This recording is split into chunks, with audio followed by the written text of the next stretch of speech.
65 million years ago, the sky tore open. Something vast, brilliant, and burning fell toward a young, humid Earth. We call it the Chicxulub impactor, the rock that ended the age of giants. But what if it wasn't just a rock? Every child learns the same story. An asteroid slammed into the Yucatan, set the world on fire, and wiped out the dinosaurs. End of one chapter, beginning of another. Yet deep beneath the simplicity of that lesson hides a chain of questions that science keeps bumping into, fragments that don't entirely fit. When researchers drilled into the crater, the samples they pulled up were strange. Melted quartz fused into glass by heat beyond anything natural, pockets of vaporized metals sealed like time capsules. Mixed among them were traces of iridium, a rare cosmic element, but also isotope ratios that didn't match ordinary asteroids. Some spectrographs hinted at refined alloys, patterns too pure to be random. NASA's official papers called them anomalous inclusions. Off the record, one geochemist joked it looked more like wreckage than rubble. Imagine this. Somewhere in another corner of the galaxy, a civilization older than our solar system faces extinction. Their sun dying, their world collapsing. They build vessels vast enough to cross the dark between stars, each carrying a library of DNA, technology, and history. Maybe one loses control. Maybe they aim for Earth deliberately, seeing a planet ripe with oxygen and oceans, a seedbed. A crash not as failure, but as seeding. It sounds impossible.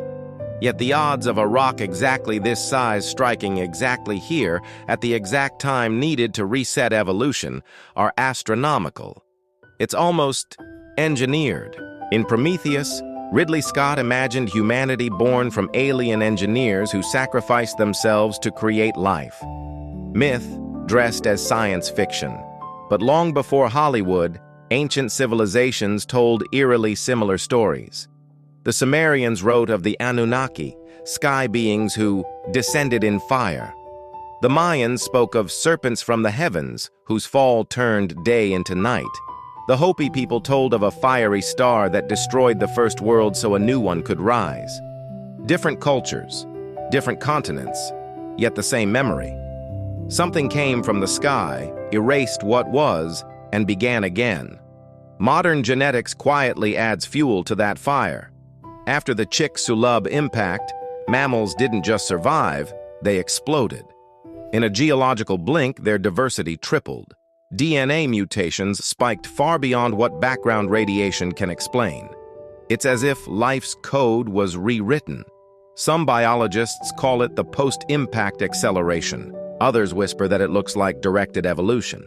The same kind of rapid genetic leap we can induce today with CRISPR or high-energy radiation. What if the survivors of that crash weren't all dead? What if some form, biological or artificial, endured long enough to interact with primitive life, to merge, to adapt? Evolution might not have started from zero. It might have rebooted with alien input. Philosopher Jean Baudrillard once said, "What we believe to be true is just a distorted version of the real truth." Maybe we are that distortion, the blurred descendants of something once not entirely of this earth.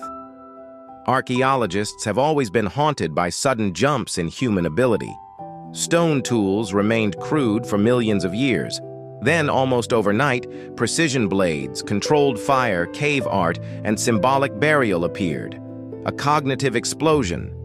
Where did that leap come from? Evolution alone doesn't usually move in leaps, unless something, or someone, interfered. Think of the black monolith in 2001. A space odyssey, a silent trigger nudging apes toward intelligence. Maybe our monolith wasn't a slab of obsidian. Maybe it was debris, technology, or even microorganisms that survived inside that fiery impactor. NASA's OSIRIS-REx mission brought back dust from the asteroid Bennu in 2023.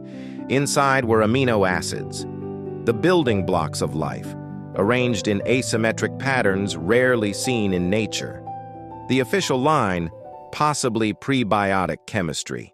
But imagine if the same thing, only richer and more complex, arrived 65 million years ago, not as dust, but as an entire vessel. When geologists mapped the crater's structure, they found something unsettling. Perfectly concentric rings, almost architectural.